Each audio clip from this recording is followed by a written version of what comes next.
have with me today Tyson Gabriel. He is an industrial hygienist and safety engineer with 20 years of experience. He's done very deep research into the use of masks in public and produced an excellent 6-part video series, which can be seen on his website at tyscienceguy.com. That's TY, scienceguy.com. Also, with Tyson's kind permission, you will find these videos in the partners video section of our website. They are very watchable. They are 6 videos, each one about 10 minutes long. You can watch them as you have time. Tyson, thank you so much for joining us today. Well, my pleasure to be with you guys. Thank you for having me. Now, again, in this video series, you've done an excellent job of revealing the poor science and just outright fabrications that have been used by our governments, yours and ours, to justify mandating masks. Could you please talk about that?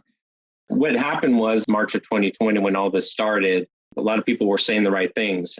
Early on in my career, how I got started, I actually worked for Health and Human Services for the first nearly decade of my career. My mentor who got me into this industry was one of the most senior exposure scientists with Health and Human Services. Actually has had a 40-year relationship with Tony Fauci. A lot of things early on, they were talking about, in 2009, when we were going through the swine flu pandemic, these were things that we had discussed before. We had had extensive training on pandemic response. And in March, things sounded right. And then in April, they did a pivot with the mask doctrine. And I knew just by previous training and schooling that was incorrect. I knew early on that there were some rumblings going on within the CDC. There was a lot of infighting. So I just kind of waited to see what science was going to be used to justify this new masking doctrine, which eventually became mandates. They started producing research in, I believe it was May or June of 2020. So we started digging in right away. Right away, you could see the idiocracy that was being produced to justify these things. So as a consulting firm, when we started looking at it, I dug in heavily, looked at their methodologies. One of the first studies we looked at, it was a hair salon study out of Missouri. You could see that 52% of their sample size, they actually had no data on. The public health team that was in there researching it didn't have a grasp of, it's a foundational thing for exposure science called the hierarchy of controls. While they mentioned other controls in place, they didn't know how to evaluate and prioritize them. What I saw the pattern of is, every response that we had, including masking, sanitization, and hygiene. And sanitization and hygiene are considered administrative controls, which are higher form of controls. In addition, they end the exposure point. So that should be quantified at a higher level than PPE. PPE is our last line of defense. It's the worst control you can use. They were coming out with this research saying that, no, the PPE is the difference maker, which in our industry is unheard of. If we're putting you in PPE and that's the only thing we got, you're in a high risk situation. Anyone in my profession, they don't like that. And we're always looking for better controls to make sure that we're alleviating the human element, because that's 95% of the reason why safety and health programs break essentially, and they don't work. What I looked at and I saw this pattern of, these guys are unable to evaluate the hierarchy of controls properly. And then one study that really stood out to me was a study that was used to say masks protect people, which is, I fell out of my chair when I heard that first in the media back in the summer of 2020. I couldn't believe I was listening to that from a public health official. So I researched the study, and what they did is they had the participant who was wearing the mask. They were using what's called a porta counter. Here, I own a couple porta counts myself, and these are particle counters. And what they were doing is they had the person strapped to a porta count with a mask on, but they put a nylon wrap around their mask, and they told the person not to breathe and not to move their head while they took a 60-second or 40-second sample out of that. So that right there, there's no real life application to that. And whenever we're evaluating PPE, we look at your contaminant. We look at, okay, is this going to protect you from that contaminant? And also, is there real world application? Is it going to be comfortable for you? Is it something that you're going to wear appropriately in the condition that you're working in? Because that's the biggest failure with PPE is human use of it. They clearly didn't have a grasp of any of it. And you look at their background, none of them were exposure scientists. Both of them were unqualified to actually conduct that evaluation. So when we saw that, we started producing videos for our clients. And as things continued to pick up steam, I believe Robert Redfield, who was the CDC director at the time, we were on travel in Vegas, and he got up and said his infamous thing before Congress of believing that a mask protects him better than a vaccine would. And I just had enough. At that point, we decided to, as more studies started being produced, we started to just make that a focus of emphasis for us and be able to get the right information out to our clients. And then eventually that led to the video series that I produced. Right. Now, you've made reference to the human element in setting up these protection systems. I want to get to the higher level stuff in a bit. But first, I wanted to talk a little bit more about the masks, because, of course, one of the things that makes it easy to convince people that wearing the mask is going to protect them is that they know doctors wear them. And as a mask expert, you train doctors in the proper use of masks. So could you address that about this dichotomy between this idea, well, doctors use them, therefore they must be good, but the problems of trying to extend that into the general public and people wearing them all the time? And one of the things that we always look at when we go into a work environment is we try to anticipate what are going to be their exposures, because every work environment is different. So if you go into a medical setting, they have high-level HVAC systems, HVAC systems. They have positive pressure rooms for surgical use, and they have negative pressure rooms for patient use, especially for special pathogen units, SPUs. They also have donning and doffing procedures. They go through a lot of training on this. So the general public, if you think about a construction worker versus a medical worker, they both use protective measures to mitigate exposures in their work environments, but they use different mechanisms for that. Receive training in their work environment for those measures, but what you do in a medical setting is going to be completely different than what you do in a construction setting. A construction setting, you're outdoors. You have different pathogens that you can be exposed to. You have different hygiene issues you're going to deal with. So you're going to use different types of respirators. For example, like a medical setting, you'll see an N95, but you can't apply an N95 to outdoors because the N stands for non-oil resistant. So it's not going to protect you against things that you're going to find in a construction setting. Also, that material is weaker and it degrades with heat and moisture, which is going to be produced by your sweat within 2 hours usually.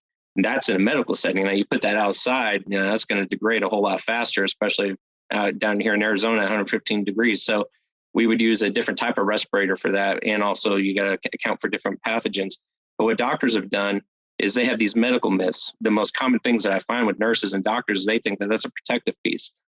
It really isn't. It's not respiratory protection. The mask was originally used for blood splatter from patients. So it's to catch big things of that nature, but you got to rotate that mask out pretty consistently. Otherwise, it's going to start becoming a contamination point. And even in a pressured surgical room, they have a donning and doffing procedure with their masks. They don't use the same surgical mask through the entire procedure, or they shouldn't. You got to go through this rigorous protocol to make sure that you're using it correctly. So when these doctors, I go in and I train these guys, a lot of them will wear a mask and then put an N95 on top of it. You're not allowing that respirator to seal to your face. Having to retrain them on those things. And then you can't take what you do in a medical setting and apply it to the universal settings like that. So with these doctors and nurses, they don't understand those concepts. And whenever I've had discussions with them on protective measures and they try to debate me on the mask thing, first question I ask them is, what are the hierarchy of controls? Do you know what those are? And none of them know what those are. They just believe medical myths that were probably founded in whatever school they went to. And we have to go through a lot of corrective action with retraining them, helping them understand how things actually work. Right. And you've just said something really significant there, where you're talking about the reason why they're wearing these masks was originally to protect the doctors from blood spatters from the patient, which of course is not unreasonable. You're cutting into somebody, you cut into an artery. There's, it could be a blood spray, and you don't know what that person might be carrying around in their blood. So it's there to protect the doctor, not the patient.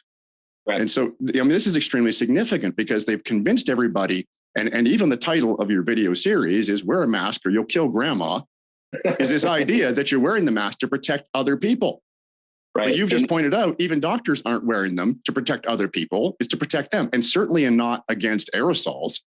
Right. It won't stop aerosol one bit. One of the things that they use it for is a hygiene measure for their droplets and so forth. But in a surgical room, the positive pressure room, they're mitigating all that out. So that's why these myths exist of, we're wearing this mask to protect other people and ourselves, but it's really just kind of a redundancy. It's not anything significant in the mitigation effort. If you're performing any kind of surgery, you want that positive pressure room that's going to carry contaminants out and keep them out. This whole notion of using in a public setting that you're protecting grandma, you're not. One of the things that we found out in the summer of 2020 is that, what was trying to be sold was that this virus was being carried through droplets. It's never happened before with a respiratory disease. Droplets are too heavy. They don't carry far.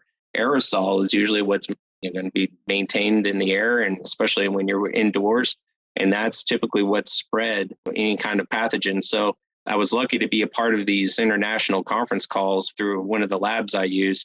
There was complete unity within the science community on droplets, and there wasn't. It was actually very contentious on some of these conference calls with the labs. I remember I believe it was July of 2020, that's when it was affirmed that, aerosol, just like other pathogens, aerosol is the primary means in which this is spreading. That masks are not a mechanism to stop aerosol. That's why you go into the higher forms of control with the HVAC system, the UVGI system, the new UV system that's been produced. I guess that came online about 2 years ago. You start implementing those things, you're keeping your air free from aerosol buildup and reducing the ability for that to spread to other people. And That's never been discussed in the public setting that I've seen so far.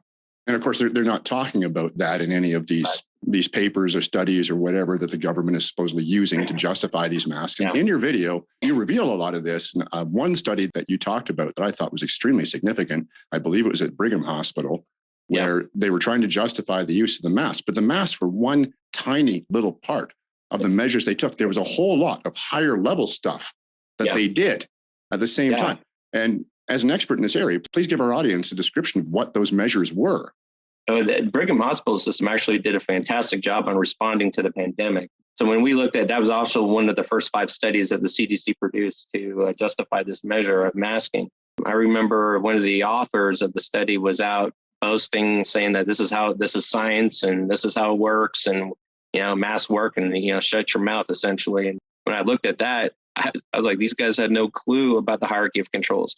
The first thing that happened is there was a Biogen conference in Boston at that time that carried in over 70 patients into the hospital system. And likely there were people that worked in the hospital system that went to this conference, essentially a super spreader event where people got sick and came into the hospital system. I believe it was March 13th of 2020. That's when they started taking measures to prevent infection in the hospital system. So they had a whole week of incoming patients with COVID-19 before they started taking measures. But the measures they took were amazing. They started off with putting together SPUs, the special pathogen units that I talked about before, negative pressure rooms where you put the patients in, negative pressure. It contains the pathogen in that room while it mitigates out of the ventilation system. And with an SPU trained team, you go through extreme donning and doffing procedures using high-level personal protective equipment, usually SCBAs or PAPR respirators, the positive pressure air respirators. These guys know how to handle these types of pathogens. You had that going in place. They were improving the HVAC systems. They upgraded their sanitization protocols. They had non-essential staff members work from home. So that was an elimination control because you're reducing the amount of people in there to get sick and also spread disease. They also took measures in as far as allowing one sick patient with one well visitor with them, put in other protocols to mitigate out the general public from going in there and being able to carry in the contagion. Another thing that they did is they created entrances for employees and for patients. Sick patients weren't mingling with employees when they're going in and out of the hospital system. So they had all these other things put in place. If you look at the exposure point from the Biogen conference, you'll find that it correlates with the decrease in infections because the infection carried about 14 days. So they took about a week for them to start taking measures. And then it was about 2 weeks after that is when they started seeing a decreased rate in infections from healthcare workers. But that more correlates with the Biogen exposure than it does with the mask. But what they did in this study is they said, well, the mask did it. Like the lowest form of control in the hierarchy, this is the silver bullet that did it. But then you dug a little deeper, found OSHA complaints from the hospital system where nurses and so forth were having to wear the same mask for weeks at a time, days at a time, because they didn't have supply.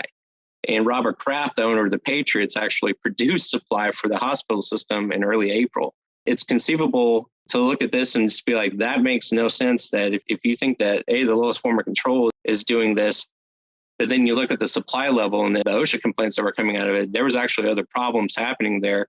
And for them to reach the conclusion that they did was just baffling to me. You look at the methodology, they have problems, and the conclusions they reached are just, they're mind-blowing, pure scientific quackery to me, and complete buffoonery. And you pointed this out really well in your video and just now. So just in summary, to wrap that portion up, they did all of this stuff to, yes, respond to suppose the pandemic, to stop the spread, but it was all high level stuff that didn't have that human element in it. That was the stuff that actually worked. And then they turned around, never mentioned any of that, and told people, well, we did a study that included masks and this happened, therefore masks work. Right. Then that's just one example, as you say, of the scientific quackery that they're using to justify all of this. So I want to get into that human element now, because you talk about this in your videos. Most of our viewers are aware of this, that these masks, people are wearing them all the time. They're not wearing them properly, even if they did work to prevent the spread of a virus, which they don't. Most people aren't fitting them properly. They're not wearing a mask that's actually going to do anything. A lot of the airflow is going around the mask. But there's also the fact that they're wearing it for too long. They're touching it.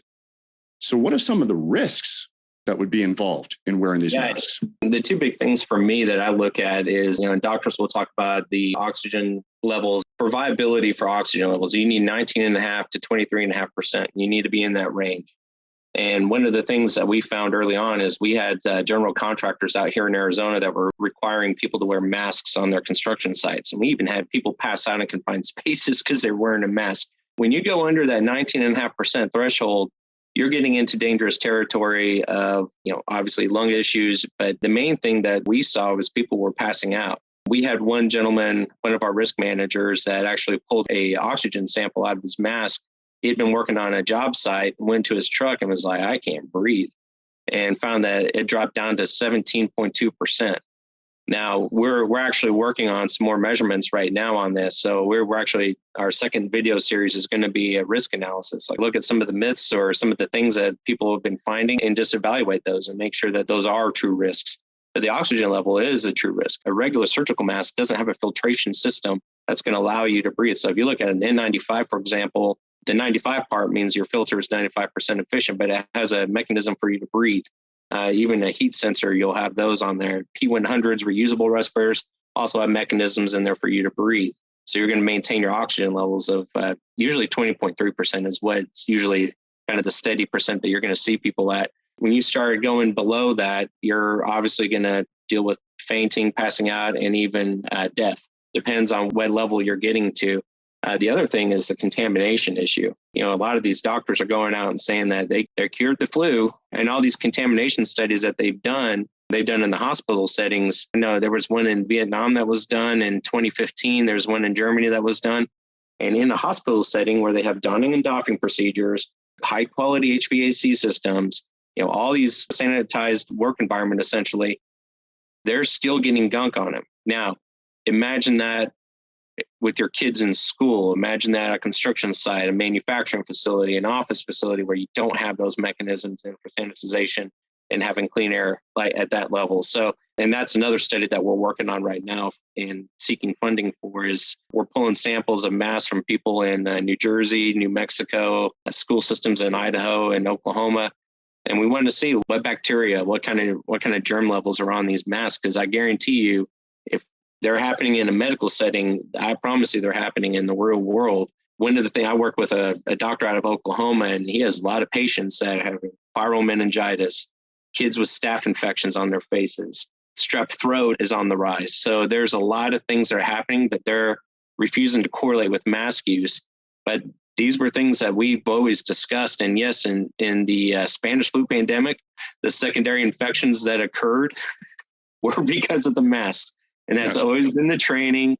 I've heard it from the mouth of all these doctors in the public health service that people are saying, no, they never said that. They said it. When a lot of these, these fact checkers who were in grade school at that time, yes, these were the things that we were trained on for the swine flu pandemic, was that the masking is a bad move because of the secondary infections that can happen and occur. And we saw that in the Spanish flu. They were trying to mask people in 2009. And my mentor, who was in these planning meetings, he was actually one of the biggest proponents in stopping that. So we used to have scientists that had integrity in the public health service and that stopped this stuff, but it seems like it's just become so political there. They're just going to go with the flow and go along to get along. But there are significant risks in this notion of, well, putting on a mask, it's better than nothing. And no, anytime you use PPE improperly, you're creating risk. And that is one of the biggest reasons why we always strive to stay away from PPE. is because of the risk factor that comes with the human element to it. Right. And so we talked about these risks, almost certainly increasing the risk of bacterial infections from the improper use of the mask, the constant wearing of them. I want to get back a little bit, though, to the CO2 and the oxygen levels. A while back, I interviewed one of your counterparts here in Canada, Chris Schaefer. He does exactly the same thing you do. He trains doctors in the proper use of masks. And he made a statement that I suspect you're going to agree with.